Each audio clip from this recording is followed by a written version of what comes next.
welcome to the final weekend and day of racing in the GT Cup Championship 2022 from a beautifully sunny Snetterton. I'm here in the pit lane and look who I've just found, Mark Werrell. Beryl!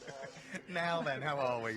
I am all right. So quite a lot was happening yesterday because, of course, this weekend is all about championships crowned, but lots of title wins as well. There's an awful lot going on. So some things have sort of been decided as of yesterday, but some things still remain, don't they? Yeah, it's always good when the championship comes down to the final weekend of racing, in particular the final day. So whilst we've now crowned our overall champions, we've got all of our group champions crowned, we've still got to sort out who's going to be the sprint champion for this weekend or for this season, and we'll do that in our sprint race that's coming up later on today. We still need to work out who's going to be the Sporting Challenge champion for this year, and the team's championship is still up for grabs. So there's still titles that are going to go down to the wire. Yeah, exactly. So all is not completed yet. There's a lot to happen in the next few races. And of course, Snetterton's such a fab circuit, isn't it? Snetterton 300. Yeah, it's a circuit that the drivers absolutely love. You know, we regularly have done 2 trips here for every season. We're doing 2 trips here next year as well. And the 300 is one of those circuits that technically is quite difficult as well. You've got that infield section where the circuit was extended in 2011, and that is, you know, very difficult to try and get the cars set up working on that bit compared to some of the faster sections as well. And you've also got a couple of really difficult corners. So as you head down the Bentley Straight and into the braking area at Brundle and Nelson, you're having to brake and rotate the car at the same time. So that causes a few issues. And it's the same at the final corner as well. You come round Corham, you're still turning for Corham. You've got to try and get the car straightened up, brake in a straight line and turn it into Murray. So there's a couple of really difficult braking areas. Yeah. Well, listen, we spoke a little bit about what happened yesterday because I know with the sprint, it's sort of, there was an amended result, wasn't there? Yeah, that's right. There was an amended result. The car of Morgan Tilbrook was deemed to be the culprit. There was a little bit of contact as he tried to get up the inside of Simon Orange, and he ultimately made contact with Mike Price and pitched Mike into a spin. He took the checkered flag first, but the amended result meant that car dropped down to 4th, which ultimately is probably fair because it wasn't an ambitious move. It was just one of those moves where the gap closed and the inevitable happened. Yeah. Well, listen, we've just spoken about it. Why don't we see what happened? Because we have got the highlights from yesterday for you now. In the first pit stop race of the weekend, Hugo Cook would line up with Morgan Tilbrook on the front row of the grid, and it would be the Mercedes on Hugo Cook that would pick up the lead as they went up towards Ritchie's. Mike Price in the second Mercedes was trying to sneak through into second, couldn't quite manage it though. Morgan Tilbrook hung on to second, Mike Price was third, and it would be Ian Campbell there in 4th position. Down the Bentley Straight though, Mike Price trying to defend from the charging championship leading car in the hands of Simon Orange. There was slight contact between the pair, but the championship leader was through, and Simon Orange would then look to try and pull away. Problems early on for Darren Kell in the track-focused Mercedes. He wasn't the only one though, because Tamer Shahan at the wheel of the Paddock Motorsport McLaren had issues. There was also issues for Ian Campbell, who had a spin coming out of Williams right across the nose of the Mercedes of Mike Price. They avoided contact. However, later on in the lap, Andre Borodin did make contact. That was with the barriers on the exit of Palmer. The pit window then opened. Into the pit lane came Simon Orange to hand over to Michael O'Brien. That car would have to remain stationary for 95 seconds, whereas Morgan Tilbrook, giving way to Marcus Clutton, that car would only remain stationary for 85 seconds. So the order between the pair likely to flip in the pit window. Charlotte Birch was in to hand over to Jensen Lunn after a brilliant stint, whilst the sister car, the Ginetta, that was prepared by Top Cats Racing with Hex.com, was having a great little battle with David Franklin and Graham Tilley's Audi out on circuit. Into the pit lane came the race leader, Hugo Cook. A bit too late into the pit window, however, so he would suffer a penalty as the race wore on. Also into the pit lane was the Group GTH leading Porsche. However, it would be Morgan Tilbrook and Marcus Clutton that would head towards the checkered flag. They were on course for a victory in round 24 of the GT Cup Championship here at Snetterton. Finishing in second place was the Ram Racing Mercedes of Mike Price and Callum McLeod. Third home would be the Mercedes of Hugo Cook, but fourth home and enough for the championship would be Simon Orange and Michael O'Brien. In terms of other groups, already Group GTC, the overall championship, had been stitched up by Jensen Lunn and Charlotte Gilbert. That car would come home and finish in 7th position overall, having already claimed the title earlier on in the day. And it wasn't the only title that was claimed earlier on in the day, because Group GTH, the overall title, had already been sorted out by virtue of the performance of the Veluga Motorsport pairing of James Wallace and Sam Mayer-Lachlan. But the overall championship was enough. 4th was enough for Simon Orange and Michael O'Brien to become the 2022 GT Cup champions overall. And Michelle is down in the pit lane to chat to our new champions.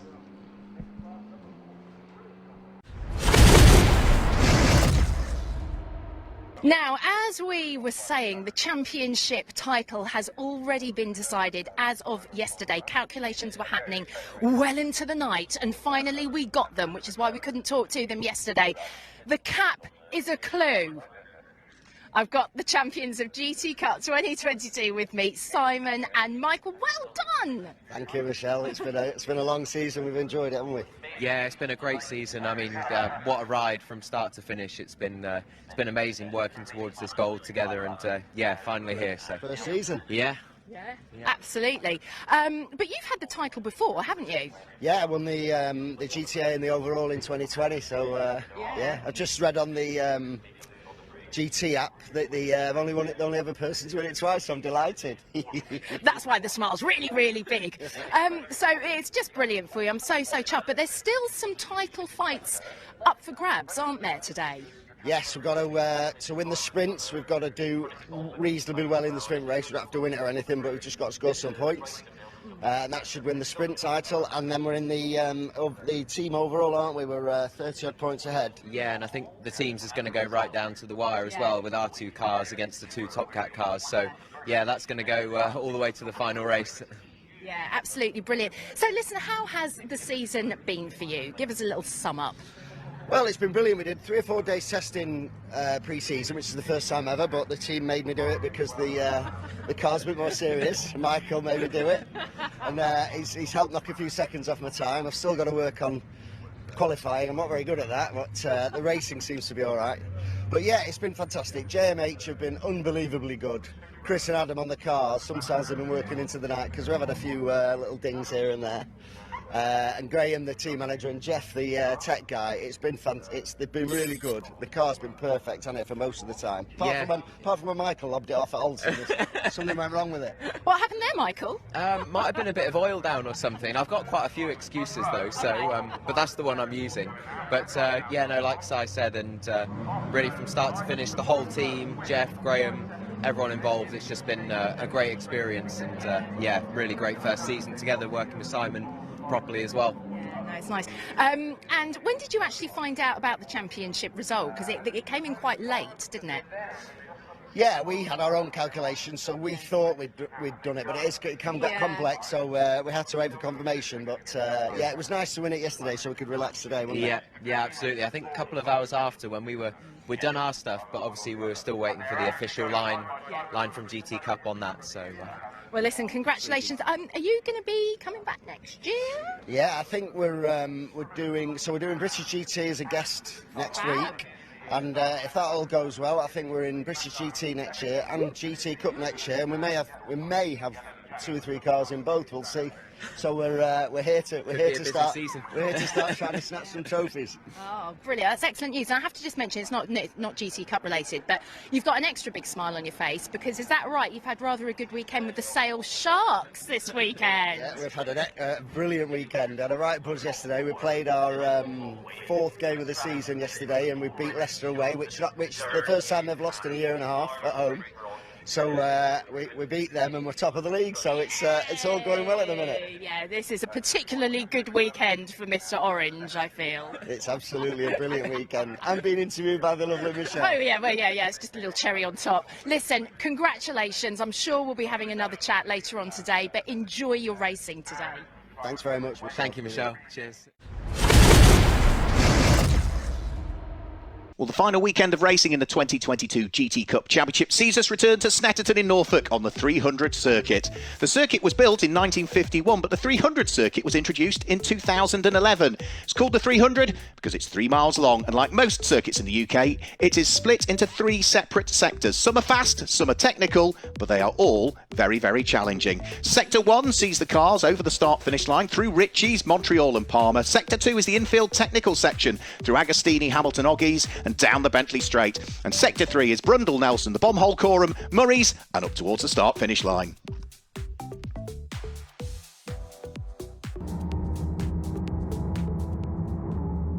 Okay, so on board now on the centre straight, coming up to turn 1. There's the other Hex.com car just to the front. Round Ritchie's 3rd gear, looking for the apex there, and we want to run out nice and wide now. 4th gear, 5th gear, and then we're coming into a heavy braking zone now round Wilson. down to second gear here. Careful on the power on the exit because it does oversteer. Third gear and then fourth gear, trying to set up for the next left-hander. We've got to be careful with the other Hex.com car. And then we've got a straight here, so we need to get on the power as soon as we can and let that car drift all the way out, and then we're going to be heading on down this long straight. So it's fourth gear now, fifth gear.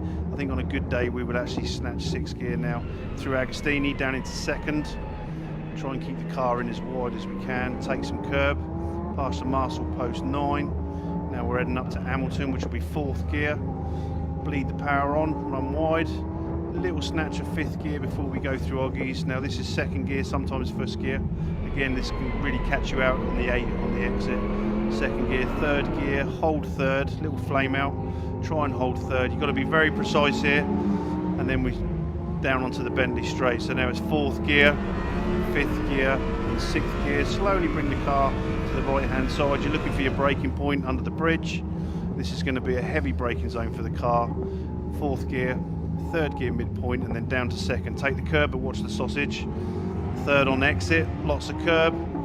Fourth gear, just a lift through here, through the bomb hole, and now we're into Coram, which is where a lot of the time is made. So we tend to hold fourth or we're early in fifth. Try and keep the car balanced, but we've got to get the car straight for the braking zone now. And then this is a heavy brake, third gear, second gear, and then onto the power as soon as possible, really relying on the traction control here. Third gear, fourth gear, looking for the line, hug the wall because we've got a crosswind today. Fifth gear, and up towards the end of the lap.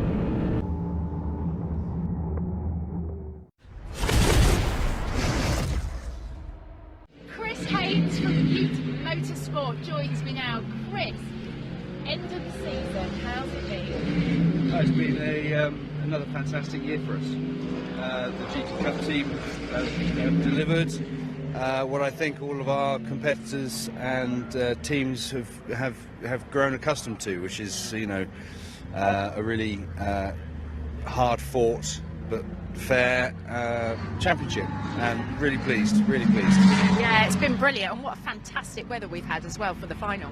Well, yes, Snetterton can be a cruel mistress, but this weekend she's been very kind. Yeah. So, it is glorious out here today. Cold, but the sun is shining. Yeah. People are smiling. It's going to be dry racing. It's going to be a good final to the season. Yeah, absolutely. But of course, it doesn't all end, because we've still got something to look forward to this year, haven't we? In November, I believe, 26th of November. That's correct. Yeah, our awards dinner. Staying at Donington at the Radisson Blu. We brought it forward because we wanted to try and do it in the year that we're actually competing rather than celebrating it a year later. And obviously COVID and everything made a mess of a few years. So very excited. It's a good venue, really good opportunity for all the teams and drivers to get together, bring their partners, bring their friends, bring family, and just try and enjoy and celebrate the season that we've had at the GT Cup, because racing's why we're here, but having fun is why we go racing. We do have a lot of fun, don't we? We certainly try to. We do, it is a lot of fun. So that's something to look forward to. And then, again, looking further beyond that, 2023, the dates have all been released, haven't they? Yep, the calendar's out there, starting with the testing on the 16th of March, Donington, and then the 2nd of April. So yeah, the season looks good. The calendar, we're really pleased with the calendar. We work very closely with MSVR, obviously our organising club, so to speak, and they look after us, and I think they've pulled out a really good calendar for us again. I'm not sure who will be supporting, but I know that we have Brands Hatch GP, and we're headlining, so we'll be back in the pits. It was fun this year, but it proved difficult for the teams. So we've gone back to being the headline, and the season, we've got a nice summer break, which I think everybody quite enjoys, and then come back for the last couple of rounds and get it done. Yeah, absolutely. Well, listen, I'm looking forward to it. I'm definitely looking forward to the racing today, and enjoy yourself, Chris. Thanks, Michelle, and you.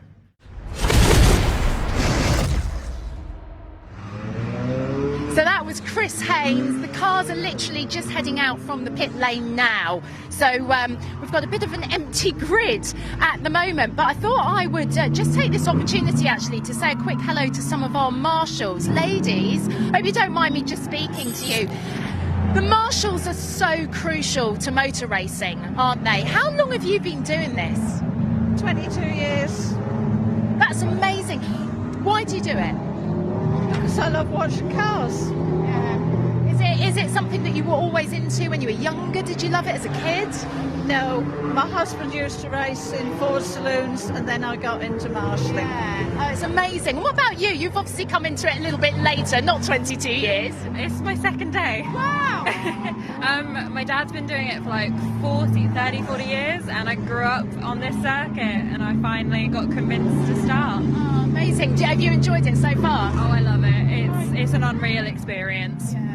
Yeah, oh brilliant. Well listen, we couldn't do racing without you, could we? So you're very, very important people, and we've got our safety car here at the moment. I was going to speak to our safety car driver, he's over there at the moment. I could have a chat. Should we see if he's there? Come with me, Kenny. We've never spoken to him before. I just wanted to come and say hello to you while we wait for the cars. You're our safety car driver, another very important role. Well, it is if there's any incidents, Yes. obviously. Just to keep everything safe for the marshals. Apparently there is a little bit of oil on the track, so can you tell us about that? I'm afraid I can't. I haven't seen it, so sorry. You better go and find it. Agostini's. Agostini. Yeah. Well, we didn't come through Agostini's because they were doing recovery. Okay. So, yeah, that's You're going to go why I and didn't check see it out and do the clear. What do you do with the oil? What would you have to do? On a day like today, a dry day, they can just put dust down. Right. And that will absorb it. Brilliant. Much more difficult on a wet day Yeah. because you can't do that.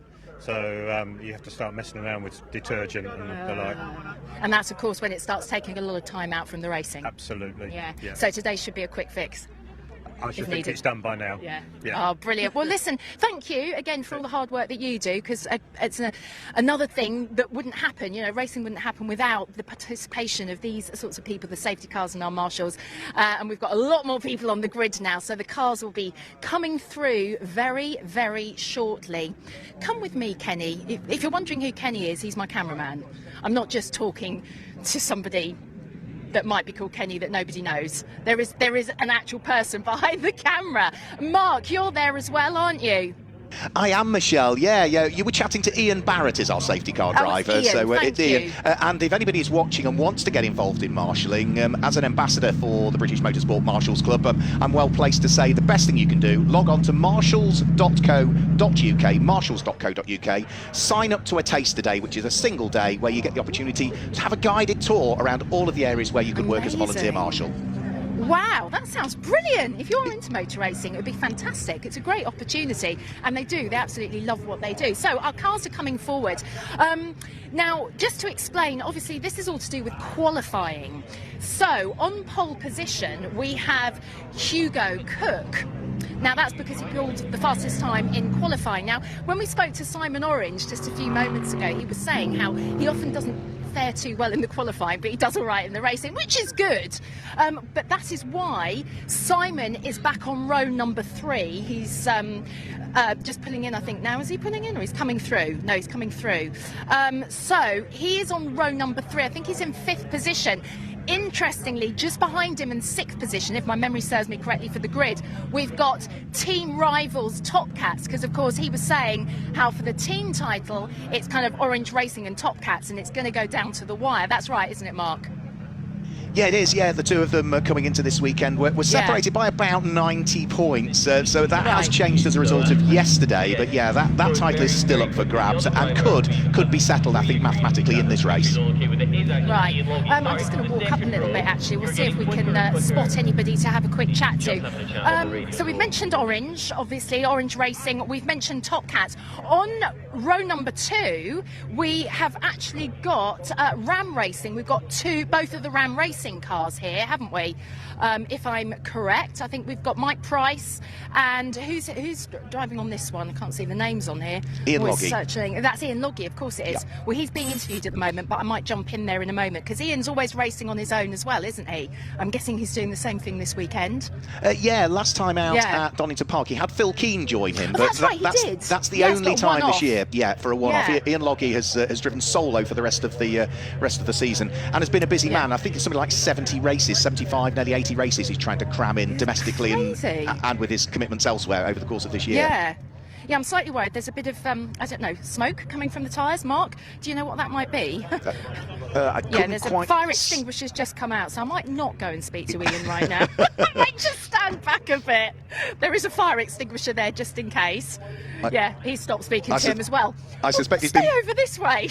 I suspect he's been working the brakes hard on the outlap. I think that's what it would be. That's what I've just heard, actually. I heard the brakes being mentioned, so they're giving that the once-over. And the fire extinguisher looks like it has been sent back into the pit lane. So I think we're all right, but I won't bother Ian at the moment. So, and then we've got our other Ram Racing of Mike Price here. So they're both sitting on the same row together. And finally, if we come forward, we have got Morgan Tilbrook sitting in second position. And then we have, as I said, Hugo Cook, who is on pole position. So I might just go see if I can have a little chat with him, see if he minds. Hello. I'm not trying to push you out, but I thought I'd just have a little chat.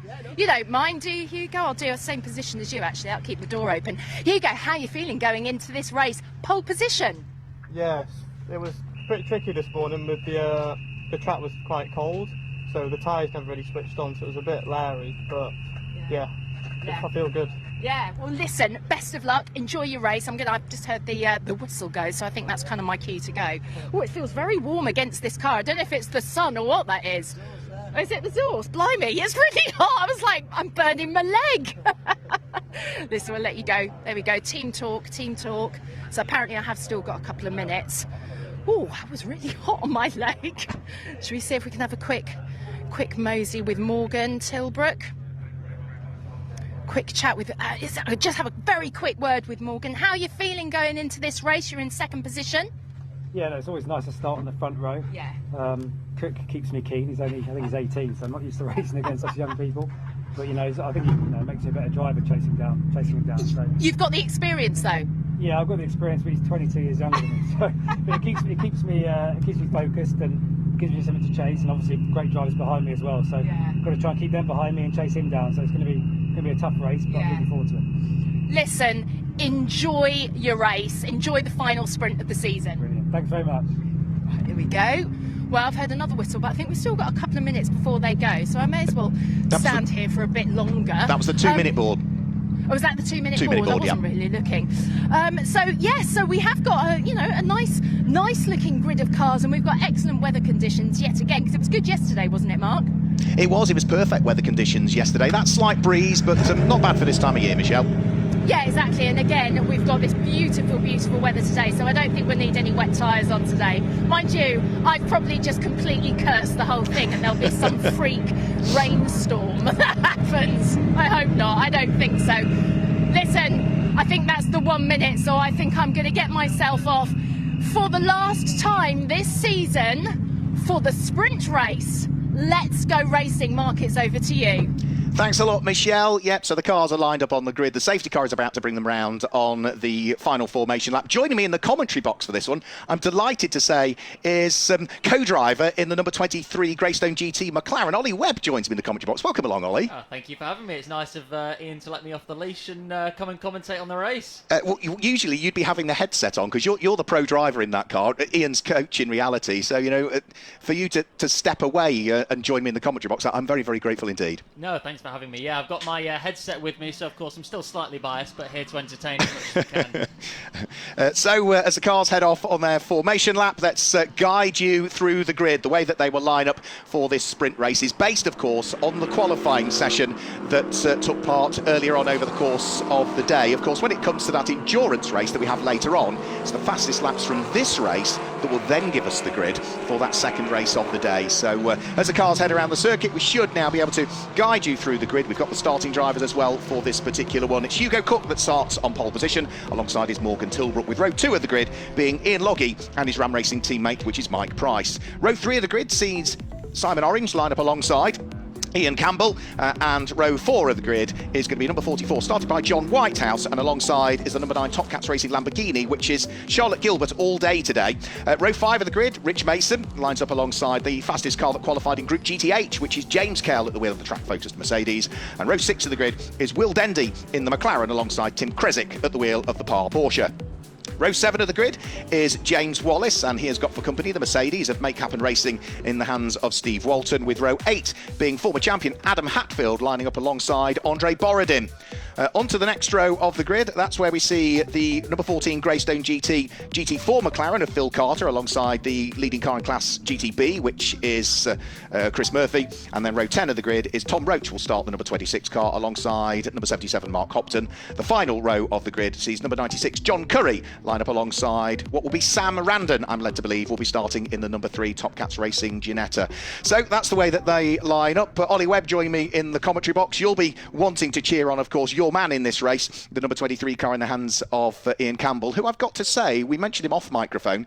Ian has done a brilliant job this year, adapting and moving up from a GT4 car into a GT3 and getting his head around the difference. Yeah, he's done a great job, and it's a big step for a lot of these guys who have done similar as well, with Orange, who of course got announced as champions yesterday.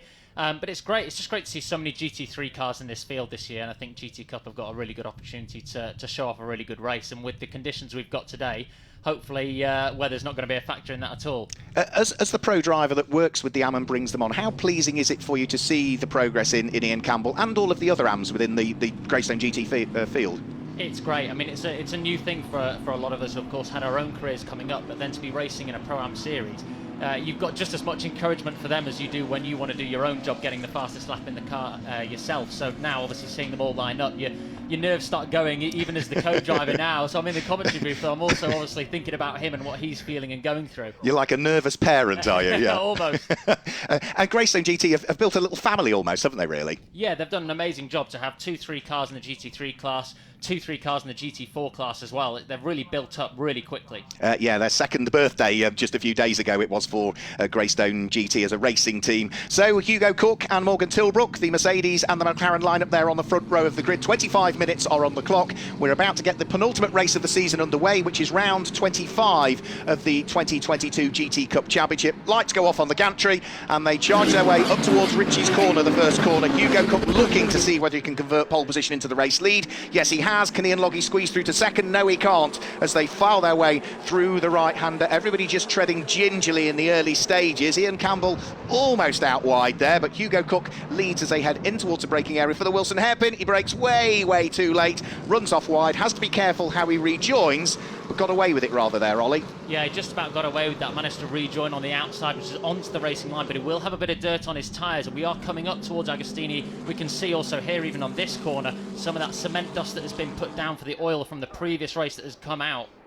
So for Hugo Cook there, was that too late on the brakes, or was that a mixture of too late, cold tyres, cold brakes combo? Well, we saw that Loggy was actually smoking up on his brakes on the grid, so he did a good job of getting good temperature into his car. Maybe that's something that was a little bit lacking in Cook's cars. We see there a spin for Pricey there and Agostini potentially on that oil that was laid down. That should only get better and better throughout the race, but that's a shame for him. He's going to be right back and he needs a safety car, really. Yeah, he did a brilliant job yesterday after his spin to charge his way back through the field and ultimately finish in third position. So, but that was a safety car that allowed him to catch the train again, so he's got a raft of work to do as the cars head down the Bentley Straight for the first time. It is Morgan Tilbrook that leads the way from Hugo Cook in second place. The lights ablaze on the Mercedes. In third place is Ian Loggy. Fourth is the champion for this year, Simon Orange. Ian Campbell is fifth, but under pressure from John Whitehouse, who I think completes the top 6 as things currently stand. Of course, we need to keep an eye on what's going on further down through the order, because whilst of course we do see what's going on at the sharp end, Group GTH, which again Greystone GT have several cars in, is probably the most competitive group we have in GT Cup. It is, and it's very deep with talent. Obviously, you can choose which drivers start here depending on their AM status and pro sporting status.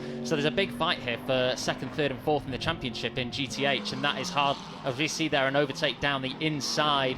Going in, is that for second place there? I think it is. That was James Wallace up the inside of Will Dendy, who's now coming under pressure from the number 26 car that's looking to try and work its way through. That's the Welshman Tom Roach, who is trying to gain a position. I think Group GTH overall is being led by the number 39 Mercedes at the moment, which is James Kell, as we look at the Lamborghini in the hands of Charlotte Gilbert, who is doing a good job of pressurising Rich Mason. And Rich Mason is another one of those drivers stepping up from a GT4 car to a GT3 in this fairly new Lamborghini to your team. Yes, and with limited testing, he's doing a great job. It is a very tough step, and we can see there, unfortunately, maybe a spin just on the power. The differences between those two Lamborghinis, although they look very similar, that Super Trofeo is very quick in a straight line, but lacks mechanical grip and aero, so maybe just a bit too eager on the power there has caused a bit of a spin. Yeah, I think I've had a few drivers over the years tell me that actually it's the Super Trofeo spec car is a harder car to drive. It is indeed. It's much more knife edgy. It's very quick in a straight line, but that makes it very hard then under the brakes because you don't have that downforce when you hit that pedal hard to stick the car back into the ground. So likewise, when you apply that throttle on the exit, the rear can get very, very light, especially on cold tyres. We're looking at the two Group GTH McLarens at the moment, which is the number 17 car of Will Dendy coming under attack from Tom Roach, who sneaks his way up the inside at the wheel of the Paddock Motorsport car. So the former Mazda MX-5 champion goes through and ahead of Will Dendy. Place gained there. Now, that car started something like 19th on the grid in the hands of Tom Roach. It gained 8 places on the first lap, and he's gained more places on this lap. So he's out the box quickly. Yeah, and a very good move. Actually, just looking at the timing screens, I noticed that Whitehouse's car there has disappeared down to the bottom on that last lap, so maybe a bit of an incident, unfortunately, for the 720 there of Whitehouse. Yeah, that's the number 44 car that's run by Paddock Motorsport. Squabbles still continue. We need to keep an eye on what's going on with Mike Price's recovery back through the order, so he flashes his lights and squeezes his way past the Make Happen Mercedes. I think that's John Curry's example. The next of the car that he'll want to deal with will be the number 25 Paddock Motorsport car, which should be former champion Adam Hatfield that will be driving that one. But with 20 minutes to go, mute point as to how many places Mike Price can make up without a safety car. Yeah, he's been very good throughout the year. This has happened a couple of times. It happened at Brands Hatch as well, and he has been very good at recovering through that traffic very quickly. But he's also got to be aware that he needs a fastest lap to be able to get a good grid position for the next race. So he needs to get through this pack and then have a clear lap to use that time to get a good grid position, which it looks like actually Ian's got quite a big gap to Orange. The only benefit of that is to be able to get some good pace for that lap time. So Mike Price through and past the Will Dendy car. He's now looking to try and squeeze his way through and past Phil Carter's car, which he should be able to do on pure power heading up towards Palmer. Can he squeeze through? Yes, he can. Job done. Another place gained. Now he's got a bit of clear track ahead. He can maybe concentrate on the next lap, as you were suggesting, being the quick one to get the lap time in, which of course will set the grid for the pit stop race a little bit later on. So 20 minutes of the scheduled 25 to go. Morgan Tilbrook leads the way by less than a second still, and there's another spin for Mike Price. Just as he gained positions, he makes another mistake at Agostini. In the background, Andre Borodin also has a spin at the wheel of his McLaren. He's had a tough couple of weekends, really, Andre Borodin, hasn't he? He's had a few issues in this race. We saw him out in the British GT Championship at Brands Hatch. He had a few little issues there as well, unfortunately. Yeah, unfortunately. He's had some good test days, actually, where he's been within a couple of seconds of his pro, but then I think in the racing, obviously, it's quite intimidating out there with a lot of cars. And I think that particular corner, again, Agostini, the third time that Mike Price has had a spin on that corner and twice in this race. And again, Andre then on the inside. I just wonder if that offline where that oil is maybe still quite slippy and catching some of these guys out with these low temperatures as well. Yeah, I agree with you. I think that's absolutely the case. Now, Hugo Cook is not letting Morgan Tilbrook get away for the lead of the race. The lead advantage has been whittled down now to less than half a second, because Hugo Cook last time through set the fastest lap of the race we've seen so far. 1 minute 50.3 is the lap time that Hugo Cook did. That's compared to the 1 minute 50.7 that Morgan Tilbrook mustered last time through. So gap first to second coming down. Ian Loggy is some way adrift at the moment in third position. This is the number 77 Greystone car, Mark Hopton. I noticed new livery on that for this weekend. Yes, new livery. So some issues with the other car meant we've borrowed one of the spare cars with Greystone, as we see there Whitehouse making his way back through the pack. So maybe a spin on the same corner because it was in that second sector. And he's doing a good job of making his way back through the pack, just like Pricey's having to do. Overall, the lap times we're seeing both in qualifying and in the race are a little bit off what we had yesterday. And surprisingly, with that less wind we've got today, we've got less of a headwind into turn one, which is making it more difficult under the brakes. So actually, we almost need the wind to pick up a little bit for these guys to have a bit more confidence in sector one. And is that something that you go through with a driver, say after free practice this morning or after qualifying, just to tell them that, you know, they need to do those things subtly differently in a different position because you're carrying more speed, or subject to the wind direction you might be carrying less speed when you get to a corner? Exactly. So we extract the data out of the car, and to a point in testing we can compare pro times to AM times, but on days like this where the AM pretty much drives all the way up until the endurance race in the afternoon, The only thing we've got to go off is their lap times versus what the wind's doing, how many meters later we can brake, where that time can be gained. And the data on these cars is incredible, with so many sensors, hundreds of sensors that are on these cars, and we use all of that, extract that, overlay that data, and help them improve as quick as they can for the next one. As we can see there, that Lamborghini really twitchy under traction, but now we'll just be able to power down the straight to overtake the GT4. That was Charlotte Gilbert, who was giving it everything to try and work her way back up through the order after her little spin. This is Mike Price, who is still picking off some of the Group GTH cars, so he's gone through and ahead of the number 50 James Wallace, driven for Lugo Motorsport Porsche, having just picked off Tom Roach at the wheel of the Paddock Motorsport McLaren prior to that. So more places gained for Mike Price. Will now see that car, I would imagine, inside the top 10, yeah, probably up to 9th position at the end of this lap. So over the start-finish line, Mike Price will go. Through goes the number 50 car of James Wallace, still with Tom Roach behind him. This is for 3rd and 4th in Group GTH, isn't it, at the moment? And Tom Roach is weaving around, Ollie, anything to try and distract James Wallace, who is another driver, new to slicks, new to GT racing, has been brilliant this year. Yeah, really shown some impressive moves and some impressive overtaking skills throughout some of these races. And it is quite an interesting battle seeing manufacturer to manufacturer. The Porsche is very good mechanically, it's very good in the slower speed. The McLaren's better in the high speed, not quite as good on its TC out of the slow speed. So you can see them showing his nose into Ritchie's in the first corner, because that's where the McLaren's strong, really. Morgan Tilbrook is well and truly aware that he needs to get the hurry up here. He's just popped in the fastest lap of the race, 1:50.1, and that is because Hugo Cook, at the wheel of the Cook Motorsport number 36 Mercedes, is still breathing down his neck at the moment. You were talking about, different manufacturers. I hate to say it, but balance of performance, the way the technical team work in GT Cup, it's a thankless task, isn't it, to try and balance the performance of front-engine cars, mid-engine cars, normally aspirated, turbocharged cars, but they do a really good job. Yeah, it is. It's an impossible task. I mean, any driver who wins is going to say they won because they're the best driver on earth, and any driver who's not winning is going to say because it's a balanced performance. Now, of course, the truth lies in both of those statements, and there is always a fighting game between the two. The Mercedes is a very reliable, steady car. The McLaren's very quick, high-speed car, a little bit more knife-edgy. I'd say most people would agree the McLaren's a little bit of a tougher car to drive, and it's a bit more edgy on itself, but it can also set some blistering qualifying laps that we've seen, as we can see from Tilbrook actually setting, and then actually Cook just on that last lap.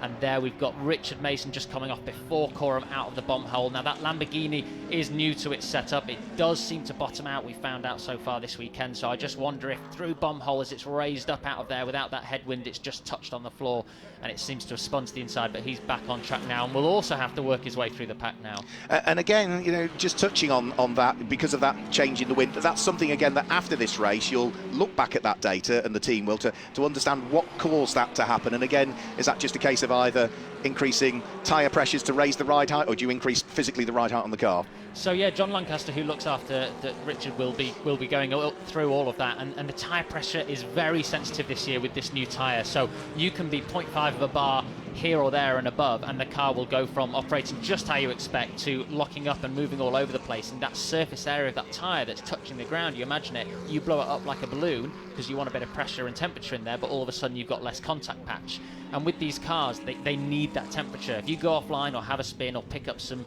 dirt or mud, like we saw yesterday, a lot of dirt brought on the track combined with that wind and people taking a little bit of liberties with the with the track, that makes it very tough to get that pressure and temperature back this year. It sounds easy, and it is so technical when you look at the amount of data that's having to be trawled through by these teams to try and extract the maximum performance out of the car and the driver combination. So what we've got at the moment is the number 9 Charlotte Gilbert driven Lamborghini trying to carve her way back through the order. She is at the moment tucked up behind Rich Mason, who is also trying to carve his way back through the order, and behind both of the Lamborghinis is the number 44 McLaren. Guess what? It's trying to carve its way back through the order as well. So all of these cars at the moment are a little bit out of position, aren't they? And they're going to be catching some of the GTH cars, of course, which are slower than them because they don't have the same amount of power. Yeah, and everyone, of course, is in their own race. They're trying to fight to get their way back through the field and claw whatever points they can, and also claw back some track position to be able to set that lap time for the next race. But then they start weaving their way through the GTH traffic of those GT4 cars. Now, it is a lot to be said for qualifying is one thing, but in these races, if you are good in traffic, both as a GTH car, letting other cars pass in the right places, blocking in the right places, or if you're a GT3 car, holding back, not being overly eager and making sure to get a good run in the places that then block the opponent behind, there's a lot of tactics involved in a multi-class championship like GT Cup. And we've just seen new fastest lap of the race popped in by the third place car, Ian Loggy, the Scotsman, that time through. 1 minute 49.615 from him. He's still 5 seconds off the leading pair, but there is the Mercedes heading through shot now. You can see that Simon Orange at the wheel of the championship winning McLaren, having stitched up the overall championship yesterday, is just a little bit off the Ram Racing Mercedes, outside of the top 3 at the moment. Traffic management, again, you know, for Greystone GT drivers coming out of, say, performance track days into racing, it is teaching that racecraft, isn't it? And particularly in something like GT Cup, and as you know, with your exploits in ELMS and WEC and things like that, different cars in different classes with different straight line speeds and cornering speeds, that's a skill in itself, isn't it, to manage that traffic? Totally, and they're all quick in different places, so this 1 or 2 tenths which we're seeing in gaps now between qualifying sessions as these guys at the top of the championships are getting closer and closer only means so much when in the race if you can gain 1.5 seconds overtaking a GTH car or a GTB car, because then all of a sudden your opponent behind has lost that time, and if they're only 2 tenths of a lap quicker than you, you can find 1.5 seconds and it will take them quite a few laps to gain that back. These races aren't that long, so your traffic management is really key to that, and we're seeing actually with the lap times at the front tossing and turning between those front 3, little bit of a gap there back towards Ian, who did a fantastic job yesterday but is struggling a little bit more on pace today. He said he had a bit of a vibration when he went out on the out lap, but the team managed to sort that out on the grid, so we'll have to see why he's losing a little bit of pace, especially in the middle sector. Simon Orange, not sure whether he was a little bit late on the brakes there or was trying a different line round through Agostini, maybe trying to triangulate it a bit more and get a better run coming off the corner, but just seemed to run a little bit wide. Ran a little bit wide heading out of Hamilton there as well, so maybe this stage of the race could be struggling. You're limited for the amount of tyres you can bolt onto the car over the course of the weekend, and maybe Simon Orange is just struggling a little bit at this stage of the race. Relative gap between himself and Ian Loggy last time through, yeah, came out by half a second. Yeah, so it's very hard to tell in this race who's using new and who's using used. So you can either use your qualifying tyres that have done 4 or 5 laps, plus an in and an out lap in the previous session, or you can go on to new and carry those new forward to the next race. So it's very hard to tell. We could have the front 2, for instance, on new tyres, Loggy on new tyres, and then Orange maybe is surviving on his qualifying tyres so he can get 2 sets for him and Mikey in the next one, as we see quite a good exit there from Cook, and he's had a purple middle sector, so potentially a fastest lap of the race coming up. Let's have a quick look. He's going to get a bit of a tow from Morgan Tilbrook as he comes over the start-finish line. Absolutely bang on, Ollie. Yep, new fastest lap of the race for the charging Mercedes in the hands of Hugo Cook. 1 minute 49.5, and Simon Orange has had an off. Yep, so that's coming in towards Murray's. So I did say I thought he was struggling with the car. That is potentially going to drop him. Is it going to drop him out of 4th? Not sure it will, because there's a bit of a gap, wasn't there, between himself and Ian Campbell. So Simon Orange comes through, despite the mistake, still hangs on to 4th. Yeah, so he built enough of a gap pushing that car quite hard that even with that spin, or that moment, shall we say, off track into the last corner, that he's still come out, what is it, about 8 seconds ahead. So he's got a comfortable lead there. Ian's just done a green middle sector, so we'll see how he progresses onto that next lap, focusing on a lap time for that next race, but Cook is still on the tail of Tilbrook. He's a quick young man, is Hugo Cook. We haven't seen him for the full 2020 GT Cup Championship campaign. You look at what he's done in the past. He's done a bit of TCR racing. He's raced in another endurance championship that we have in the UK. I think he's done a test maybe with WRT or something like that, but he hasn't got stacks and stacks of racing experience, and certainly not in something like a GT3 machine at this stage. No, he's got an impressive future ahead of him, and I think they've acquired some of the WPI GT3 equipment and cars, so he's got options of what vehicle he wants to use next year. He's in a fortunate position, and he's got the talent to back up that fortunate position, battling here with a multiple GT3 race winner. Of course, being behind another car, something we haven't spoken about, which is evolved in race cars. They come up to some more GTH cars there, down the inside into Coram, pushing that GTH car onto the rubble, is the fact that this aero wash you get, a GT3 car creates a big vortex, a gap in the air, as unfortunately that looks like another spin for Pricey in Agostini again. So it'll be interesting. The pros obviously chatting after the race. I can chat to Callum and find out if that is an issue with the car, because that is obviously multiple times. Yeah, you were talking about the aero wash. Yes, so the aero wash between those GT3 cars creates a big gap in the air, a vacuum of air almost, that when you're behind is great down the straight, you get a nice toe down that straight and you find tenths of a second. But then unfortunately in the higher speed corners, that loses you your downforce that these splitters and wings and everything underneath the car is trying to do to suck and push the car down into the ground and use the tyres. So when you're behind a car going through a corner like Coram, it's very hard to set yourself up into the last corner to get a run onto the straight. Morgan Tilbrook briefly compromised because he met Andre Borodin in the wrong place at the wrong time, but then Andre Borodin moves out of harm's way, allows the race leader to go through. Hugo Cook also overtakes the Top Cats Racing with Hex.com Ginetta that's in the hands of Sam Randon. He will then pick off Andre Borodin, hopefully on the run up towards Hamilton. Could he do it? Yep, just squeezes the Mercedes up the inside of the McLaren. So they're now in the busy section of the race whilst they lap some not particularly slow traffic, but one thing they don't want to do is get involved in contact with these slower cars while they try and sort of work their way through and past them. Does the shape of the car make a difference to that aero wash? Because the McLaren is quite a slippery shape, whereas the Mercedes doesn't look as slippery to me. It does. So the actual initial shape off the car is fairly similar, but then how that wash retracts back to fill up that gap changes depending on the shape of the car. One thing I've noticed actually with Cook's manoeuvres within this traffic is they're very bold and decisive. Now, of course, as we say, unfortunately, just a little bit early on the power on that bump for Borodin on the way out there. So he spun onto the inside, which is a safe place, even if he can't restart, but hopefully he can restart and he's not brought too much back onto the track. But yeah, Cook, very decisive with his moves, and that allows the car that you're coming up to know this is going to be my space, and you almost outbrake yourself slightly to fill that gap. And then, there we go, we've got Borodin coming back onto the track, going towards Bumhole now, so hopefully there's a little bit of dust there as Ian comes up behind. Yeah, so dusty tyres and maybe just flick the traction control a switch one further just to make sure it kicks in a bit early. Is that what you do then, suggest? I think Ed will then be on the radio after seeing a second spin, and likewise Callum with Mike Price to say, let's go up a little bit on the TC. Obviously, these tyres are struggling, it seems, today. There's been a few spins from cars that don't normally spin that much, so I think combined with the lack of headwind into some of these corners and the tyres maybe being used from qualifying, we need a bit of a higher TC to look after the car. This, at the moment, is now the battle for second in Group GTH. Tom Roach has worked tirelessly hard to thread his way through the traffic from 19th on the grid up to what is going to be, at the moment, 11th position, and he's closed in on the Caffeine 6 with Par Motorsport Porsche in the hands of Tim Kresick, who had a bit of an off day yesterday, really, with a few issues with his car. The leading car in Group GTH is this Mercedes heading towards us at the moment. So we've got first, second, third and fourth in Group GTH, all in the same shots there. But yeah, the best of the battle for second and for third position. The McLaren has served many racers well, hasn't it? Such a shame that, you know, we're seeing the end, really, of the line, aren't we, for the 570 McLaren as the new car comes in next year. Yeah, it's done a great job, and it's been a very popular car, but I think it is about time. It's probably the last car on the grid that's based effectively on a road car rather than a full race car. A big moment there, wide through Coram onto the dust. This should give Roach a good run onto the exit. The McLaren is quick into turn one, but unfortunately he just can't seem to get it done into turn one, so he needs a good toe, and then to dummy here he's probably going to have to be forced to go to the outside. Is there a gap right up to the pit wall? It looks like he's going to be able to do it here if he gets late enough on the brakes.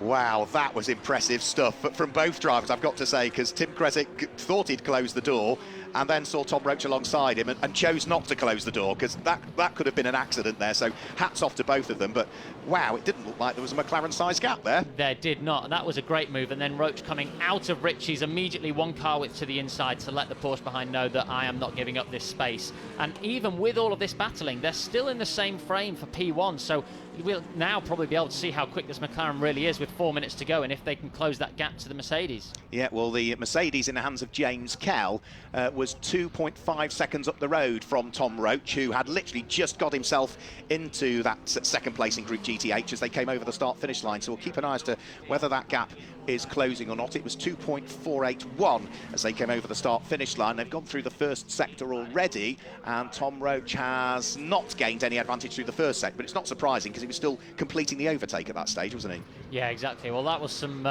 exciting move, and I think that dust collected on the tyres in front allowed the McLaren just to have a bit more traction of Roach out of the last corner, and just about fit a McLaren-sized car down the inside. It'd be interesting to see if he's still got a right-hand wing mirror against that wall. It is still intact.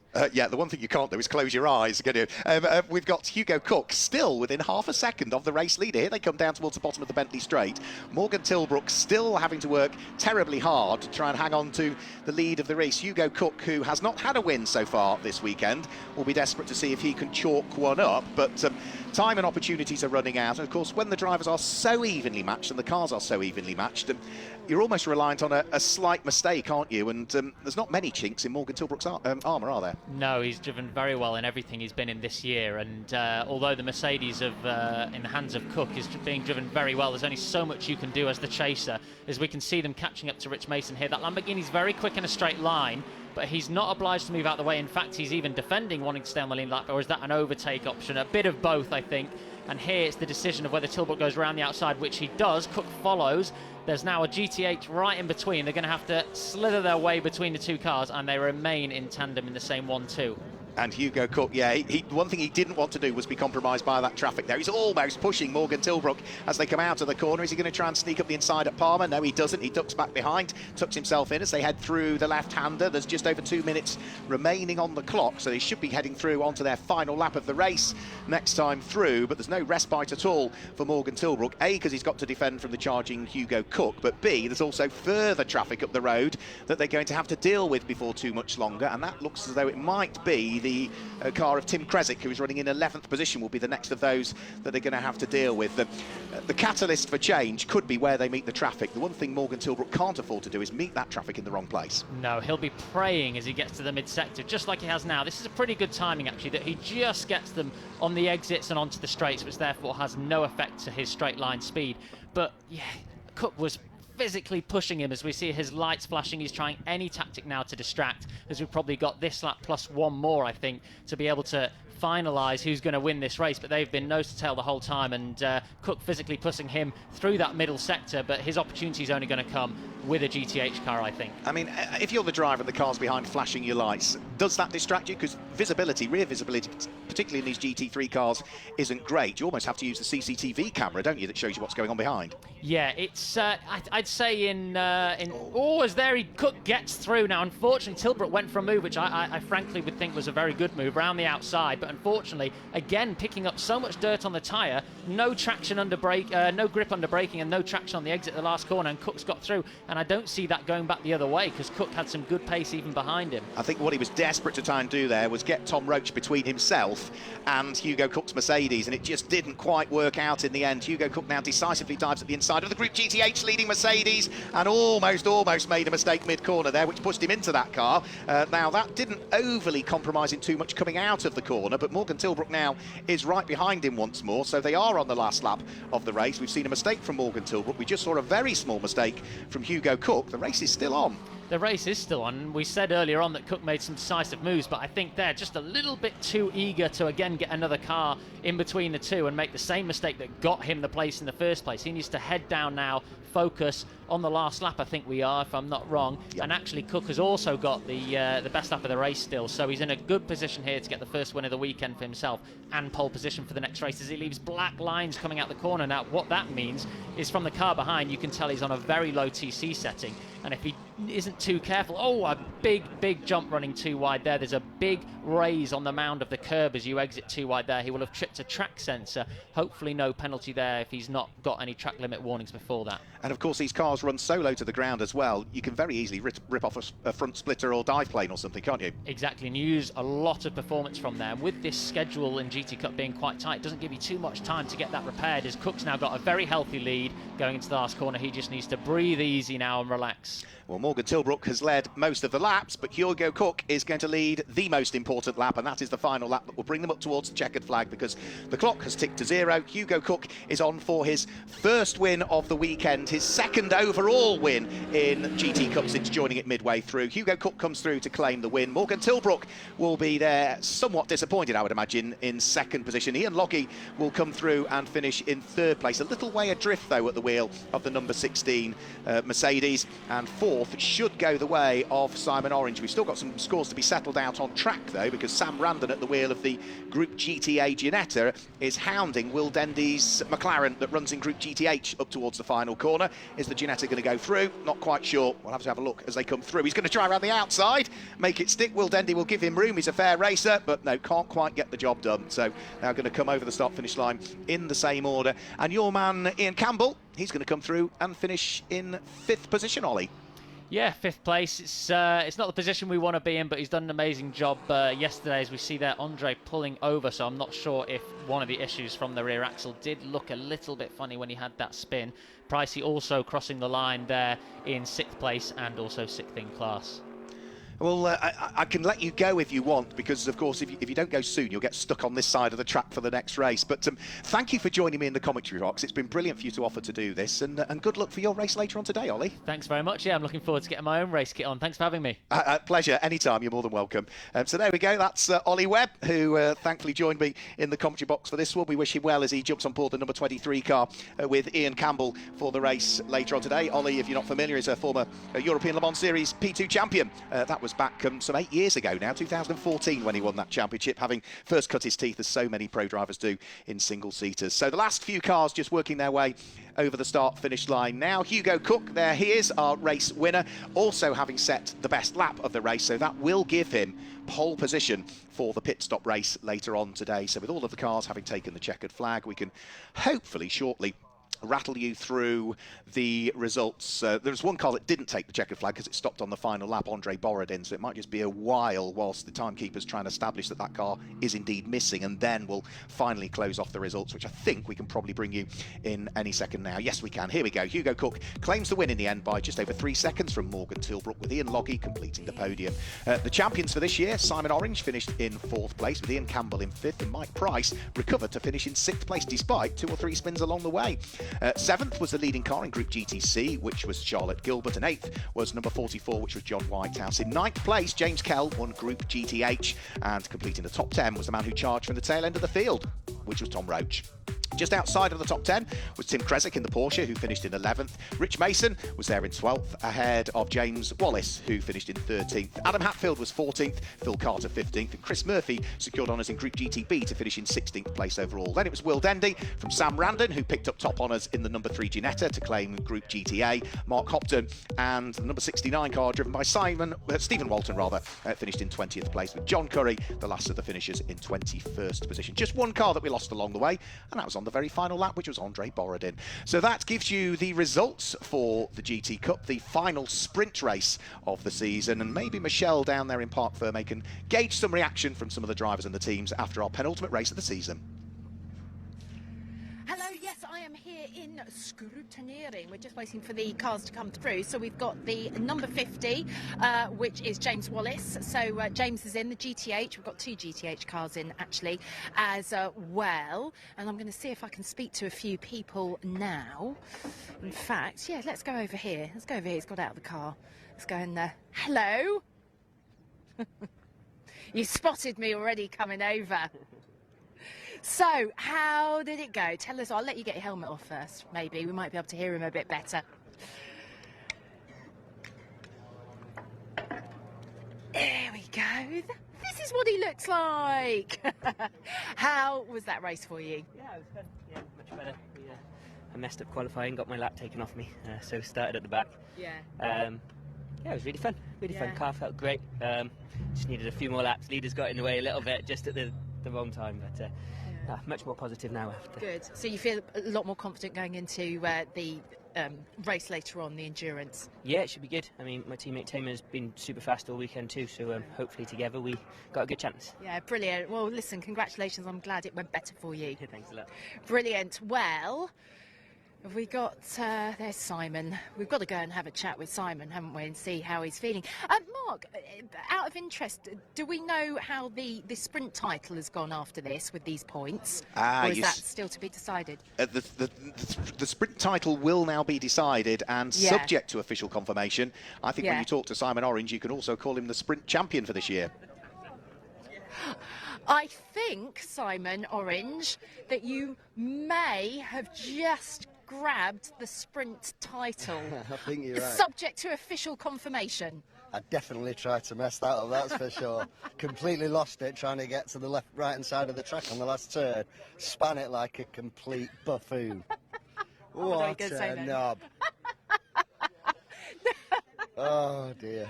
At least you say how it is, Simon. Yeah, absolutely. I was, because I had a good pace, and so I was trying to get fastest lap to put us at the head of the sprint race, and just completely and utterly ran out of talent. But you know what? It does look like you managed to get the sprint title, Yeah, regardless. Well, that's the third one, so we've just got to get the team on now. It'd be great. Go on, yeah. Well, listen, don't beat yourself up. It's still a good weekend. It's fantastic. Thanks, Michelle. Is that vodka in there? No, it's definitely not. Not until the end of the day. Okay, that's all right then. That's good. That's very good. Listen, congratulations. Right, who have we got here? Hello, Charlotte. You're here. Hello. Let's have a chat with you. How was it? Tell us. I can always hardly remember the beginning, to be honest, because I got caught. Somebody went down the inside of me. Of course, then you just get completely mobbed by everything, and then I made my way back through again. Then when the GT3 Lamborghini, I managed to go down the inside of the hairpin. Yeah. And then he just kept the inside line, and he sort of drove into the side of me, and that was it. And I thought, oh my God, it felt so big that I thought I'd probably damaged something. But I carried on all the way to the back, right at the back, and I sort of managed to make my way back up to where I should be. So, which was superb. I mean, great driving. Really Well done. interesting. And how are you feeling ahead of the endurance race later, the final race of the season? Yes, I'm quite tired now, so I'm glad we've got a couple of hours to recover because I'm doing that one on my own. Wow, really? Yeah, why is that? Jensen's had to go on urgent business, so he's had to go back home. Oh, God. So now I'm the only one standing, so I'm doing the whole 50 minutes on my own. That is not easy. We do have a few drivers doing that, but that's Yes, hard work. Yeah, it's hard. I remember doing that last year in the Marcos, and I'm hoping this is going to be a bit easier. Yeah. So. Oh, well, listen, I'm not going to take any more of your time. Go and rest, get some food, refuel, and hopefully we'll see you back here later on. Thank you very much. All right, brilliant. Well, that will be really hard for Charlotte. So let's, who have we got? Coming into here with our grey stone. Hello, hello, hello. I'm all right. How was it? Tell us. Pretty boring for me, to be fair. No, you're not meant to say boring. Boring's not the I was on my word. own, so after Pricey had a spin in front of me, just avoided him. Quite lucky, really. Yeah. And then the tyres just couldn't get the temperature in them in the first couple of laps, and had, I think it was the paddock car right behind me. Next thing you know, he's disappeared, so I don't know what's got happened to him. I've got tyre temperature, and then we've started going, but by that time the other guys were up the road, so it was just kind of just a load of going round in circles, loads and loads, I guess, really. But which is kind of what you do. I mean, it is a 3-mile circuit that goes round in circles. Yeah, I know. I'd rather be racing someone, really, but it was just one of those races where I just got caught in the middle and just had to keep my pace. Started catching actually Simon, and then I think he probably just eased back, to be fair, because he knew he was in P3, and then as I started catching him, he put his foot back down again, and off he went. So that was it. Well, listen, hopefully the race a bit later on this afternoon will be more fun for you. I hope so. I mean, the first couple of laps of the last couple of days have been really interesting, and luckily, touch wood, I've stayed out of trouble. But looking forward to a good race this afternoon. We haven't got any penalties, so we should be in a good position to try and get a podium, hopefully. Nice. All right, brilliant. Well, let's just work our way around. I don't know. I think we've pretty much spoken to everyone. I don't know if it's Hugo. No, that's James. No, I think that's it. Well, we can have a chat here. I think we'll just have a quick hello here. Sorry, I'm just going to squeeze in. Hello. I'm all right. Give us a quick summary of your race. Chaos.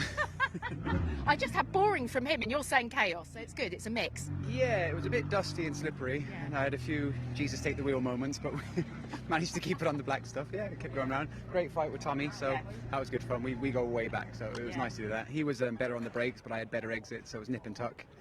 And he got me into turn 2, and then the Lambo got between us, so it stitched up our race then, which is unfortunate. But yeah, good fun.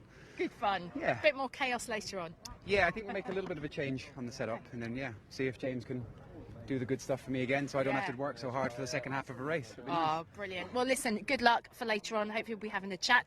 And that's kind of it. That wraps things up for this, well, the last of the sprint races for GT Cup. But we still have one more race to come, of course, and that is the endurance race. And I think we are going to be back on air, because we'll come on air slightly before at about 10 to 3. So we've got a bit of a break. The drivers have got time to recover. I do hope you can join us for that. Remember, 10 to 3, back here. We will see you then. We're off to have some lunch.